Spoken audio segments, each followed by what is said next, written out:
Mpendwa, hujambo na kusalimu katika jina la Yesu Kristo aliye mwokozi wetu. Nataka kuimarisha kuhusu neno la kusema kila unachokifanya muhusishe kwanza Mungu. Napozungumzia kumuhusisha na kuita kumuuliza Mungu. Je, Mungu amesema nini kuhusu maamuzi yote ambayo umeyachukua wewe? Katika dunia tunayoishi mpendwa, tunaishi katika ulimwengu ambayo iliumbwa kiroho, na kila kinachofanyika katika ulimwengu wa asili kinaanza katika ulimwengu wa rohoni. Hata neno la Mungu limeshuhudia ya kwamba dunia ambayo tunayaona leo sisi iliumbwa na vitu visivyoonekana. Hata mambo yanayofanyika, mambo mengi tunayoyaona kwanza yanaumbwa katika ulimwengu wa roho. Kwa hivi usipoongozwa na upepo wa rohoni, upande wa Mungu, unaweza kujipata umeongozwa na upepo mwingine wa upande ya adui. Kwa hivi kila mara unapofanya maamuzi yoyote, kwanza muulize Mungu ili usiende kuangukia mahali pabaya. Wengi wetu wameangukia mahali pabaya, wameamulia patupu kwa sababu ya maamuzi ambayo wanajituma wenyewe. Neno la Mungu nasema katika Methali sura ya 3, anasema usiwe mwenye hekima kwa macho yako mwenyewe, umkiri yeye katika njia zako zote. Muogope Mungu, umkiri yeye katika njia zako zote, yaani umtambue Mungu katika njia zako zote. Kila unachokifanya mpendwa, hakikisha Mungu umemhusisha.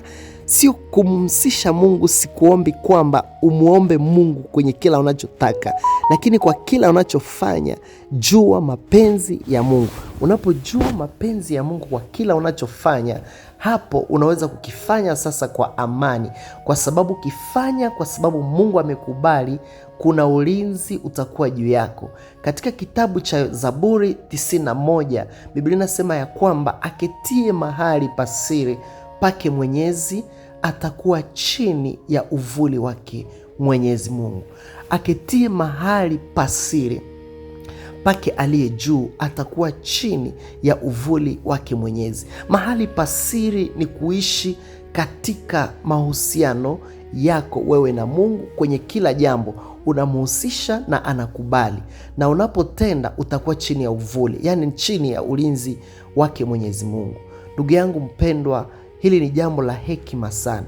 Wengi wetu wameangukia mahali pabaya, wamepatwa na mabaya kwa sababu ya kuenda wenyewe, hawajamuuliza Mungu, wameamua wenyewe. Biblia inasema ya kwamba nendeni kwa roho ili msije mkatimiza kamwe tamaa za mwili.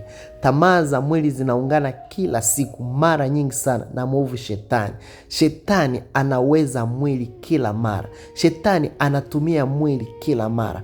Kumbuka ya kwamba Biblia inasema mwivi haji ila auwe, achinje na kuharibu. Shetani kila mara anatamani kuongoza mwili wako ili uangukie mahali pabaya pa kuharibiwa na pakifo.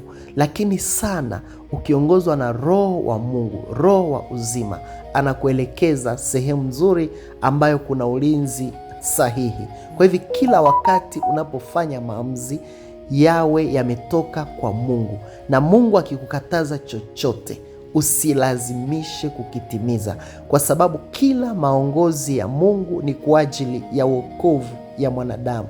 Biblia inasema ya kwamba naye alituma neno kwao na neno lake likawaponya.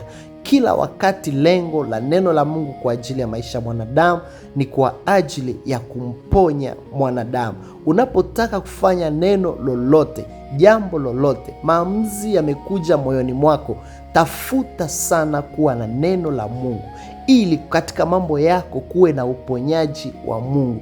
Uponyaji inamaanisha ulinzi. Uponyaji inamaanisha kufanikiwa. Uponyaji inamaanisha kuweza. Kwa hivyo hiyo yote tunayapata kwa kupokea neno la Mungu. Kwa hivyo kila unachokifanya hakikisha Mungu amesema ufanye. Lakini unapofanya wakati amekuonesha haifai, haitakiwi, utakachokifanya mpendwa, utakula matokeo mabaya peke yako. Ndio maana wengi wamesafiri kwa lazima ya nia zao wenyewe.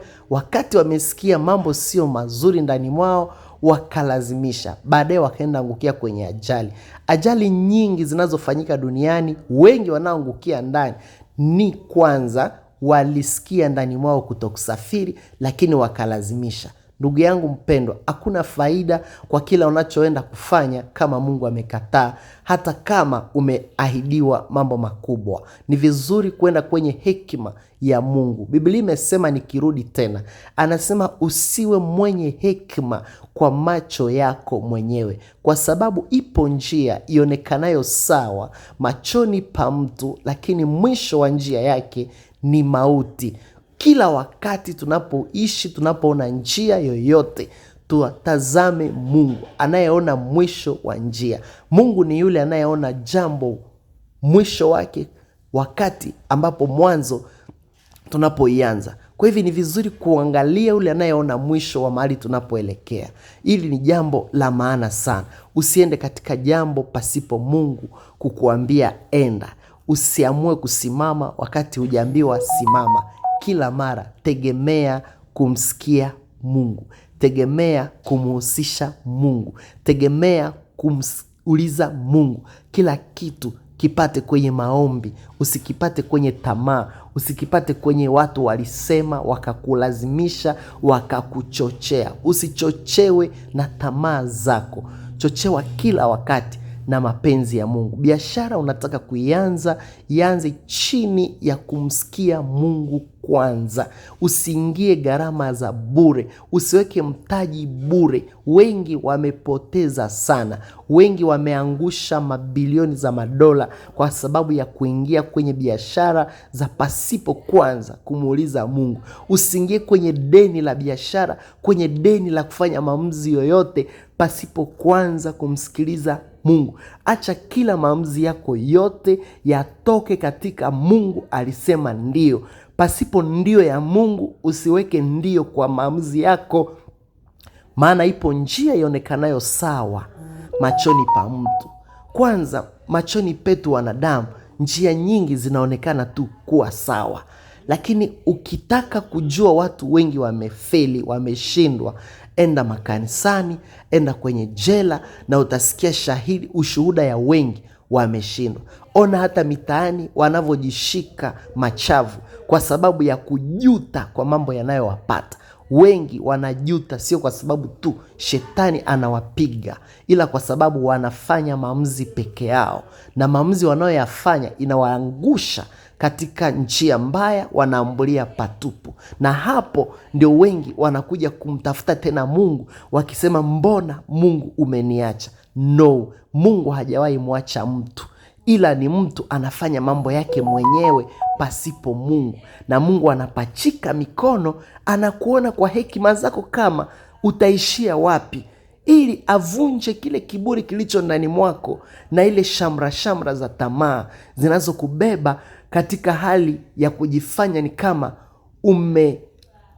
umeamrishwa kwa haraka, ya kujifanya ni kama uko busy, ya kujifanya ni kama una haraka sana ya kutenda jambo. Lakini unapoenda angukia kwenye kibambazi, kwenye kikwazo fulani, ndio unaanza kutafuta Mungu ili akuelekeze polepole. Acha kukimbia, tembea polepole. Hakuna haja ya kukimbia, tunaongozwa na mbingu. Upepo wa Mungu ndio unatubeba mahali napotaka tufike. Usione watu wamefanya wakatenda ukafikiri pia utafanya pia kama wao kwa muda wao. Kila kitu kinakuja kwa muda wake ndani ya maisha yako, kwa sababu Mungu ndiye anayepanga kile kinachotakiwa kifike kwenye maisha yako. Na kikifika kwa muda wa Mungu kinakuwa kitu kizuri. Kikifika kwa muda sahihi ya Mungu unakipokea na kinakuwa cha baraka, hakitakuwa na madhara yoyote.